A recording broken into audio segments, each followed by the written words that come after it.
Welcome to window classes. और आज की क्लास में स्टार्ट करने वाले कक्षा 10वीं का विषय राजनीतिक विज्ञान पाठ चौथा। तो स्टूडेंट्स, राजनीतिक विज्ञान के 3 पार्ट के वीडियो लेक्चर मैंने बना के रखे हुए हैं, आप प्लेलिस्ट में उन वीडियोस को देख सकते हो। तो आज का जो टॉपिक हमारा स्टूडेंट्स है वो सामाजिक और राजनीतिक आंदोलन है। ठीक है, सबसे पहले समझते हैं आंदोलन किसे कहते हैं। आंदोलन मतलब क्या होता है? जिस सामूहिक कृति में, मतलब ऐसा कोई भी काम जो समूह में किया जाता हो, तो हम लोग क्या बोलेंगे? सामूहिक कृति बोलेंगे।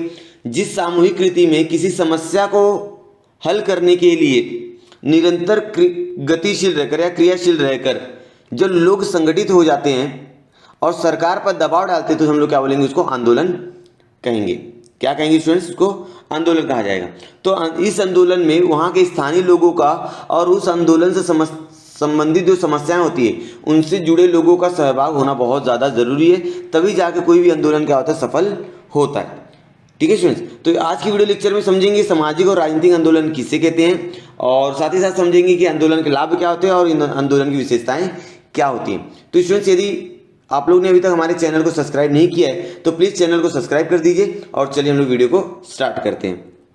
चलिए स्टूडेंट्स, यहाँ पर लिखा है एक स्थानीय समाचार पत्र का यह समाचार पढ़िए। सबसे पहले यहाँ पर एक समाचार पत्र दिया गया आपकी किताब में, उस समाचार पत्र को पढ़ते हैं और उससे संबंधित 3 प्रश्न नीचे पूछे गए हैं, उन तीनों प्रश्नों को उत्तर समझने का प्रयास करेंगे। जैसे यहाँ पर लिखा है बाल विवाह विरोधी आंदोलन को बहुत बड़ी सफलता मिली, अब बाल विवाहों में 50% की कमी आई है। इस आंदोलन के कार्यकर्ताओं ने बड़ी सजगता से काम किया है। आपको मालूम बाल विवाह जो होता था पहले बहुत ज़्यादा होता था, जिसके अंदर अभी 50% की क्या आई है? कमी आई है। ये भी आंदोलन चलाया गया था और दहेज विरोधी आंदोलन के कार्यकर्ताओं ने भी सहायता की। मतलब ये जो बाल विवाह विरोधी आंदोलन था, इसमें दहेज विरोधी जो आंदोलन हुए तो उन लोगों ने भी इसका सपोर्ट किया था। अब इसी क्षेत्र में कुपोषण विरोधी अभियान शुरू है। कुपोषण मतलब जिनको खाना सही से नहीं मिल पाता है, अर्थात बहुत सारे लोग होते हैं जिनको खाना सही से ना मिल पाने की वजह से वो कुपोषित का शिकार हो जाते हैं और इससे बहुत बड़ी समस्या का सामना करना पड़ता है। आवश्यक है, ठीक है, कुपोषण से विरोधी आंदोलन करना भी बहुत ज़्यादा जरूरी, क्योंकि निर्धनता और कुपोषण ये अधिक ध्यान देने योग्य समस्याएं हैं।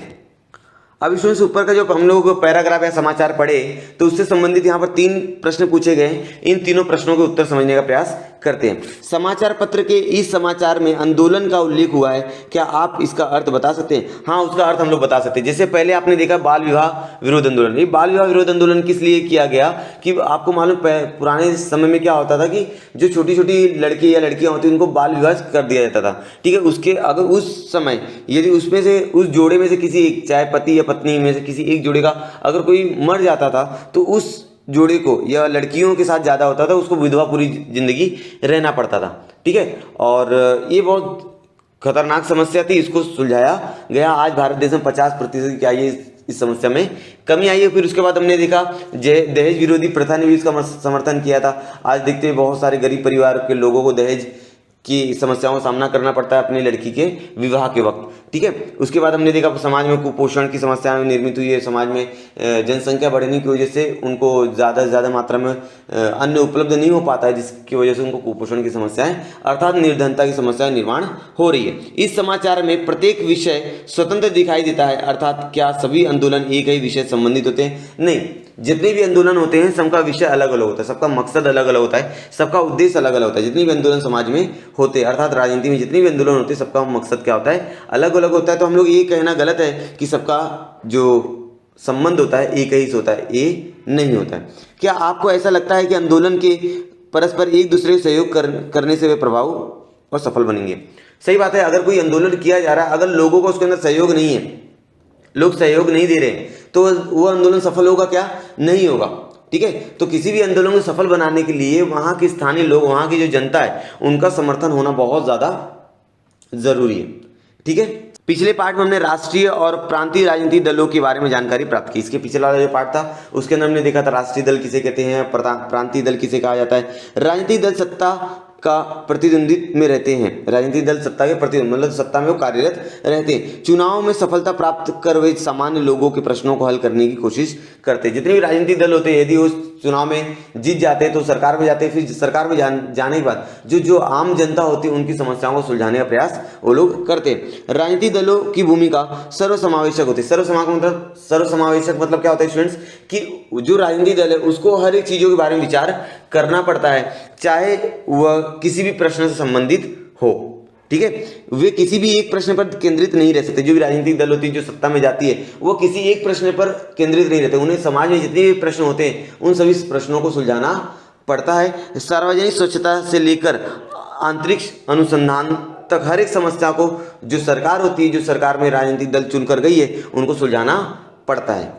तभी विषयों की राष्ट्रीय भूमिकाओं को ध्यान में रखकर निर्णय लेने पड़ते हैं। यदि वो उसका निर्णय गलत हो जाएगा तो जो आम जनता रहेगी, जो दूसरे राजनीतिक दल रहेंगे, वो लोग क्या करेंगे, उसका आंदोलन करेंगे। जैसे आप लोग देख रहे होंगे भारत में भी किसान आंदोलन चल रहा है, जो हमारे विधानसभा में 3 बिल पास हुए, उसके ऊपर से पंजाब में, हरियाणा में, ठीक है, उत्तर प्रदेश के कुछ इलाकों में यहाँ पर किसान आंदोलन चल रहा है। ठीक है, ये भी क्या है, क्योंकि वो बिल उनको सही नहीं लग रहा और उससे जो किसानों का जो संगठन होता है वो लोग भी उसका समर्थन दे रहे हैं। ठीक है, समाज के सभी वर्गों की समस्याओं के लिए राजनीतिक दलों के पास विशिष्ट कार्यक्रम होना आवश्यक है। समाज में जितने भी दल हैं, समाज में जितने भी वर्ग हैं, उन लोगों के समस्याओं का सुलझाने का प्रयास राजनीतिक दल करता है। किसान, श्रमिक, उद्यमी, महिला, युवा वर्ग, वरिष्ठ नागरिक आदि सभी का विचार करते समय राजनीतिक दल अपनी नीतियां निर्धारित करता है। ठीक है, राजनीतिक दल क्या करता है, जब वो सरकार में चुनकर जाता है तो वो किसान, श्रमिक, उद्यमी, महिलाओं के लिए, ये जो युवा वर्ग है, जो वरिष्ठ नागरिक है, उनके लिए कौन कौन से उपाय किए जाए, इन पर विचार किया जाता है। अब आंदोलन क्यों होता है वह समझते हैं हम लोग।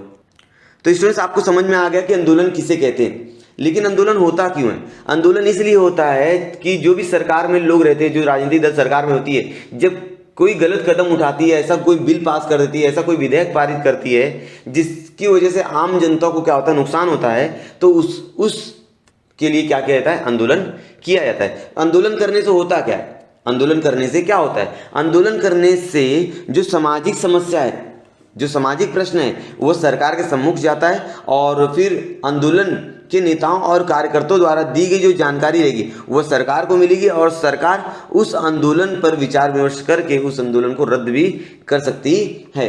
सरकार की नीतियों का विरोध करने के लिए नागरिकों का विरोध का अधिकार होता है। और सरकार जो भी नीति बना रही, जो भी विधेयक पारित हो रही, जो भी कानून बना रही है, तो उसका जनता विरोध कर सकती है। उसको हम लोग क्या बोलते हैं, विरोध का अधिकार बोलते हैं। क्या बोलते हैं, विरोध का अधिकार, जिसको हम लोग इंग्लिश में बोलते हैं राइट टू प्रोटेस्ट। ठीक है, अब आगे देखते हैं। समाज के सभी लोगों को राजनीतिक दलों में सम्मिलित होकर सार्वजनिक हितों के लिए कुछ करना संभव नहीं होता है। समाज में जितने लोग हैं वे सारे लोग राजनीति में सम्मिलित नहीं हो सकते।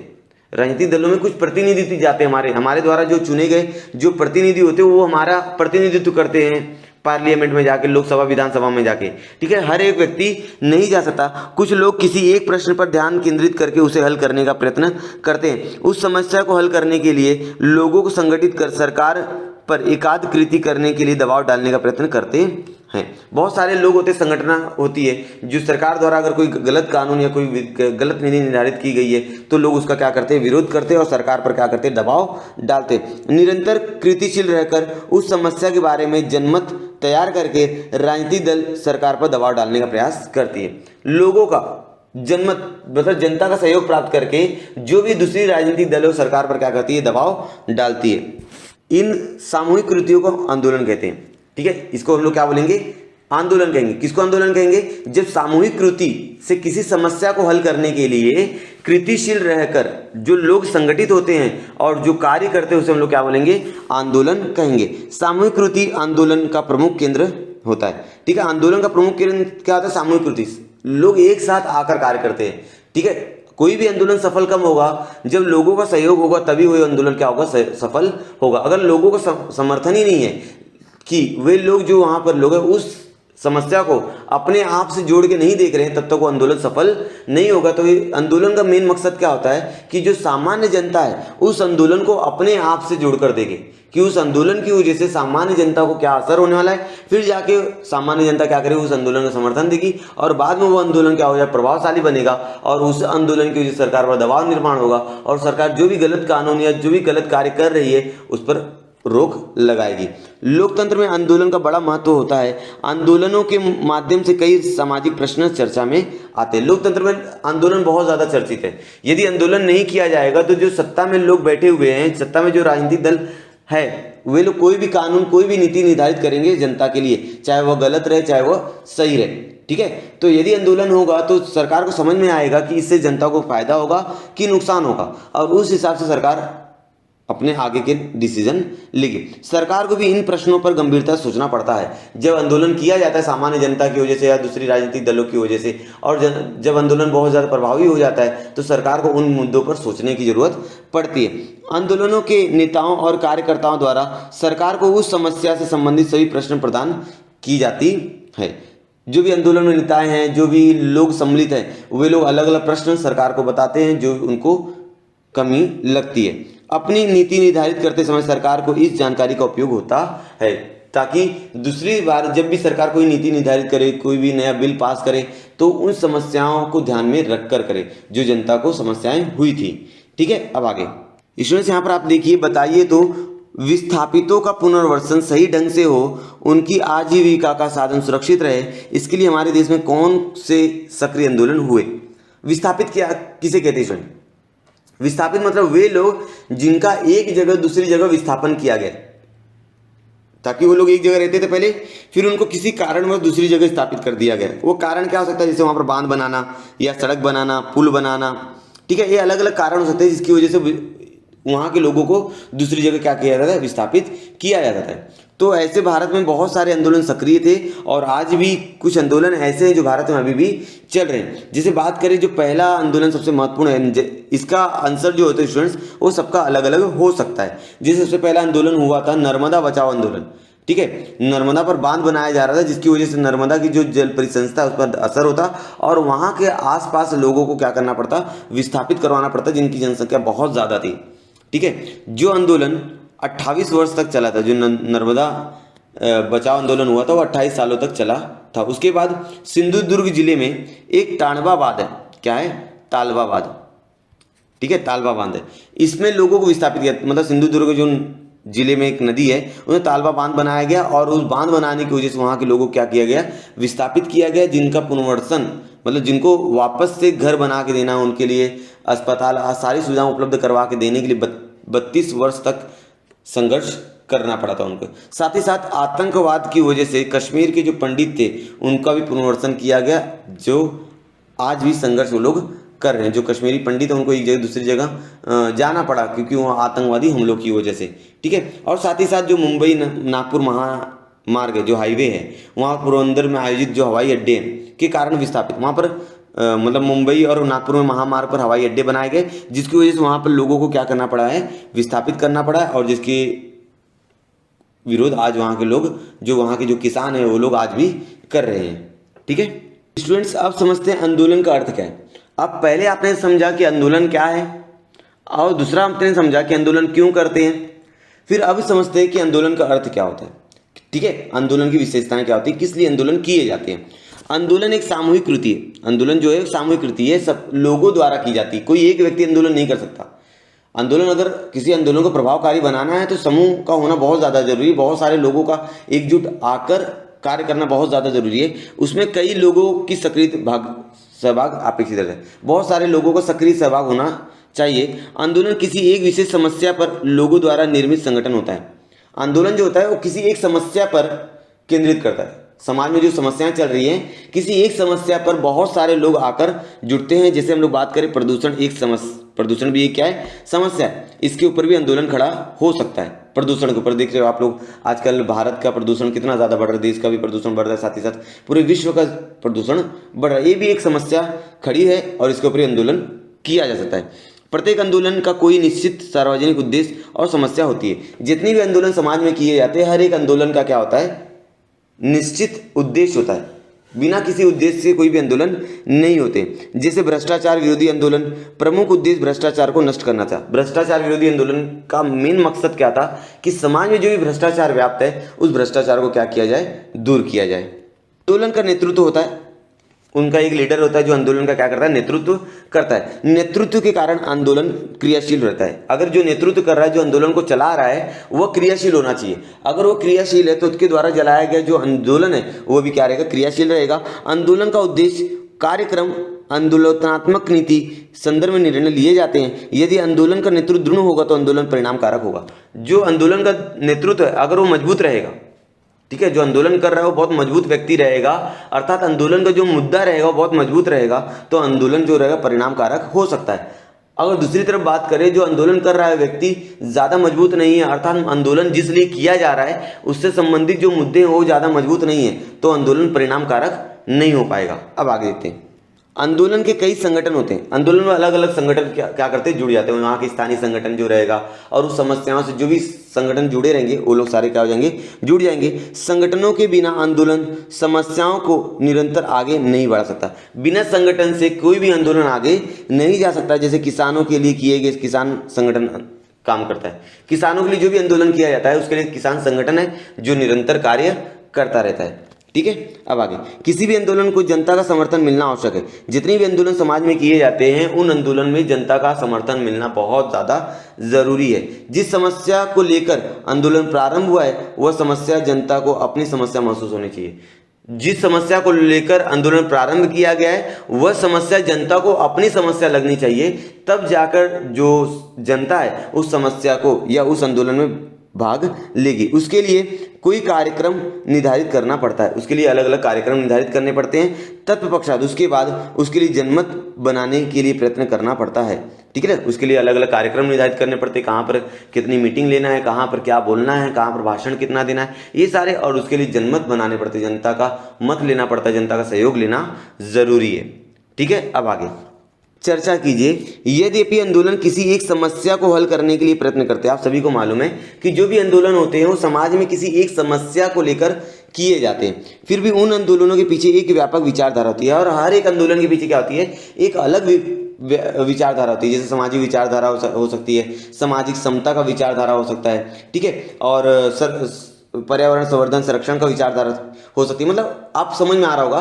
कि आंदोलन करने के लिए कोई एक विचारधारा होनी चाहिए। जैसे बाल विवाह और दहेज बंदी आंदोलन का लोकतंत्र महिलाओं का सक्षमीकरण, बाल विवाह आंदोलन या दहेज बंदी जो आंदोलन है वो महिलाओं के सक्षमीकरण करने के लिए किया गया था, महिलाओं को मजबूत बनाने के लिए किया गया था। सामाजिक समता जैसे मूल्यों पर विचार किया जाता है, समाज में समता निर्माण होनी चाहिए, ठीक है ना, इन विश्वास होता है। कुछ आंदोलन का यथासंभव राजनीतिक दलों में परिवर्तन होता है। कुछ आंदोलन ऐसे होते हैं कि उससे राजनीतिक दल क्या होते हैं, परिवर्तित हो जाते हैं। जैसे समाज में अगर सामाजिक हित से संबंधित समस्याओं के ऊपर कोई आंदोलन किया जा रहा है तो लोग उसको क्या बोलेंगे, समाज समस्या, उस समस्या को हम लोग क्या बोलेंगे, एक व्यापक विचारधारा है कि समाज में जो समस्या है उनको दूर करने के लिए आंदोलन किया जा रहा है। दूसरा, अगर हम लोग बात करें कि जो बाल विवाह है, दहेज प्रथा जैसे प्रथाओं के विरुद्ध जो आंदोलन चलाए जाते हैं उसके अंदर जो विचारधारा होती है सामाजिक विचारधारा होती है। उसके बाद हम लोग अगर बात करें बेटी बचाओ बेटी पढ़ाओ या महिला अत्याचार, महिलाओं पर सक्षमीकरण जैसे मुद्दों पर अगर कोई आंदोलन किया जा रहा है, मतलब उसके पीछे का जो कारण है, उसके पीछे का जो विचारधारा है वो समाज में समता स्थापित करने की विचारधारा है, ठीक है। और साथ ही साथ स्वच्छ भारत अभियान या आप तो बोल सकते चिपको आंदोलन या वृक्षों का संवर्धन करना, वृक्ष आंदोलन करना, ये जितने भी आंदोलन है ये मानव सेवा और सुरक्षा के लिए किए जाते हैं। अब आगे देखते हैं। महात्मा फुले, महात्मा गांधी, संत गाडगे महाराज, डॉक्टर बाबा साहेब अम्बेडकर ने कौन कौन से आंदोलन चलाए हैं। जैसे बात करें महात्मा फुले ने सामाजिक समता मतलब स्त्रियों को एक ऊंचा उठाने का आंदोलन चलाया था, जिन्होंने विधवाओं को बाल कटवाने की जो प्रथा थी, पहले जो महिलाएं होती थी विधवा होने के बाद उनको बाल कटवाने पड़ते थे, अर्थात सती प्रथा था कि पति के शव के साथ ही उसको जलना पड़ता था। इन सभी कानूनों को उन्होंने बंद किया था, किसमें, महात्मा फुले ने, ठीक है। और अगर महात्मा गांधी की बात करें तो के बारे में आप लोग जानते होंगे, जैसे चंपारण सत्याग्रह हो गया, फिर ग्राम सत्याग्रह हो गया, असहयोग आंदोलन हो गए, अवज्ञा आंदोलन हो गया, ठीक है, भारत छोड़ो आंदोलन हो गया। ऐसे बहुत सारे आंदोलन महात्मा गांधी ने चलाए थे देश के लिए। संत गाडगे महाराज द्वारा अपने कारकों के माध्यम से स्वच्छता आंदोलन, संत गाडगे महाराज ने स्वच्छता आंदोलन के ऊपर कार्यक्रम चलाया था। फिर अगर बात करें डॉक्टर बाबा साहेब अम्बेडकर, तो डॉक्टर बाबा साहेब अम्बेडकर ने महार सत्याग्रह और नासिक में काला राम मंदिर प्रवेश, मतलब पहले महिलाओं को मंदिर में प्रवेश नहीं मिलता था, लेकिन इस आंदोलन की वजह से महिलाओं को भी मंदिर में प्रवेश मिलना शुरू हुआ है। क्या कीजिए, भारत में भूमिपुत्रों के आंदोलन किन मुद्दों के प्रति आग्रही थे, ठीक है। भारत में जो भूमिपुत्र थे, जो देश की भूमि के लिए लड़े थे, उनका क्या मुद्दों पर वो आगे रहते थे। ठीक है, अनेक कारणों से देश में लोगों का स्थानांतरण होते रहता है, आप सभी को मालूम है। बाहर से आए स्थानांतरित लोग के कारण अनेक समस्या निर्माण होती है, और जो भूमिपुत्र है, जो वहाँ के लोग, रहने वाले लोग हैं, उनमें अलग अलग समस्याओं का सामना करना पड़ता है। तो उनको कौन कौन समस्याओं का सामना करना पड़ता है, जैसे बाहर से लोग आएंगे तो वहाँ के जो लोग रहेंगे, जिनको भूमिपुत्र जो वहाँ के निवासी लोग हैं, तो उनको रोजगार का संकट आएगा, और ज़मीन पर दूसरों को कब्जा हो जाएगा। जो दूसरे देश से या दूसरे जगह से आएंगे तो उनकी ज़मीनों पर कब्जा होगा, ज़मीन की कीमत में वृद्धि हो जाएगी, और वहाँ के जो भूमिपुत्र रहेंगे, जो वहाँ पर लोग रहते हैं, उनका जो व्यवसाय है वो छीन लिया जाएगा। भूमिपुत्रों की जो भाषा रहेगी या संस्कृति पर आक्रमण किया जाएगा। ठीक है, आदि कारणों से अलग अलग मुद्दों पर वो लोग आग्रही रहते हैं। क्या आप जानते हैं सार्वजनिक समस्याएं केवल सामाजिक क्षेत्र से ही संबंधित होती हैं? ऐसा नहीं है। जितनी भी सामाजिक समस्याएं होती हैं उसका मतलब ये नहीं है क्योंकि उसी समाज से संबंधित है, वे समाज के किसी भी क्षेत्र से उत्पन्न हो सकती हैं। जितनी भी सामाजिक समस्याएं होती हैं ऐसा जरूरी नहीं है कि उसी समाज से निर्मित हो। वे समस्याएं समाज के किसी भी क्षेत्र से, किसी भी वर्ग से निर्मित हो सकती है। समाज सुधार के लिए अपने देश में और विशेष महाराष्ट्र में कई आंदोलन हुए हैं। समाज सुधार के लिए महाराष्ट्र में बहुत सारे आंदोलन किए गए। उन्हीं आंदोलनों के फलस्वरूप समाज में आधुनिक होने की शुरुआत होती है। अगर वे आंदोलन ना किया जाए तो समाज में परिवर्तन नहीं आएगा। ठीक है, तो यह कहना गलत बात है कि समाज में जो भी आंदोलन होते हैं या समाज में जो समस्या निर्माण होती है उसी समाज की वजह से होती है। समाज के अलग अलग हिस्सों से और समाज के अलग अलग अंगों से समस्या निर्माण होती है। जब उन समस्याओं को निर्माण किया, जब उन समस्याओं के प्रति आंदोलन किया जाता है और जब आंदोलन प्रखर हो जाता है तो इसकी वजह से आधुनिक समाज का निर्माण होता है। हमारा स्वतंत्रता युद्ध भी एक सामाजिक आंदोलन ही था। जो हमारा स्वतंत्रता युद्ध था, जो हमारे अंग्रेजों से हमने भारत को आज़ादी दिलाई है, वह भी एक तरह से क्या था, सामाजिक आंदोलन था। वह किसी एक समाज के लिए नहीं था, वो पूरे भारतवर्ष के लिए आंदोलन किया गया था। राजनीतिक और आर्थिक आंदोलन द्वारा नागरिकों को अधिकार का संवर्धन, जो राजनीतिक या आर्थिक आंदोलन होते हैं उस आंदोलन के माध्यम से नागरिकों को अधिकार मिलना चाहिए। जो नागरिकों को जो अधिकार है उनका संवर्धन होना चाहिए। मताधिकार, न्यूनतम वेतन या वित्तीय सुरक्षा आदि समस्याओं पर प्रकाश डाला जाता है। स्वदेशी भी एक महत्वपूर्ण वित्तीय आंदोलन है। स्वदेशी मतलब अपने देश की जो उत्पादन चीज़ें हैं उनका उपयोग किया जाना चाहिए, इस पर भी आंदोलन किया जाता है। तो स्टूडेंट्स, आज की वीडियो लेक्चर में इतना ही देखना है, और आने वाली वीडियो लेक्चर में बताऊंगा कि भारत में प्रमुख आंदोलन कौन कौन से हुए। जैसे आदिवासी आंदोलन, भारत में किसान आंदोलन किस प्रकार हुआ था, श्रमिक आंदोलन किसे कहते हैं, स्त्री आंदोलन, पर्यावरण आंदोलन और उपभोक्ता आंदोलन, ऐसे अलग अलग आंदोलन भारत में किए गए थे। उन आंदोलनों के बारे में आने वाली वीडियोज़ के अंदर मैं बता दूंगा। तो स्टूडेंट्स, उम्मीद है आप लोगों को पूरी वीडियो पसंद आई होगी। यदि आपको वीडियो पसंद आई है तो वीडियो को लाइक जरूर कीजिएगा, अपने दोस्तों को वीडियो को शेयर कीजिएगा, और यदि आप लोगों ने अभी तक चैनल को हमारे सब्सक्राइब नहीं किया है तो प्लीज़ हमारे चैनल को सब्सक्राइब कर दीजिए, क्योंकि इसी तरह की इन्फॉर्मेटिव वीडियोज़ आपको इस चैनल पर मिलती रहेंगी। चलिए मिलते हैं नेक्स्ट वीडियो में, तब तक के लिए धन्यवाद।